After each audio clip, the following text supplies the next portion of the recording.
Hello again, Ray. Well, here's the big 396 350 horse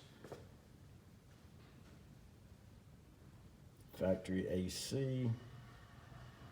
And now we haven't done anything to this yet, okay? So the brake booster, master cylinder, valve covers, all that'll be cleaned up. Everything else looks pretty darn good, which it should. I mean, it's, like you said, an off-frame restoration.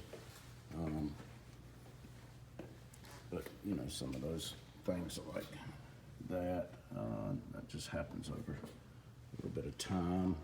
Insulated hood,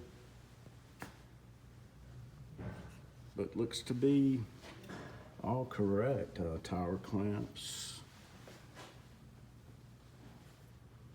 And by the way, the paint is the original color, as well as the interior.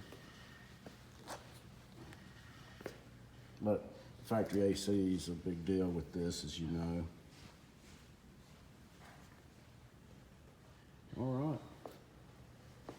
Well, just wanted you to see these, and hope to talk to you soon. You can give me a call, please, anytime. Cell phone 919-548-2925. Thank you, sir.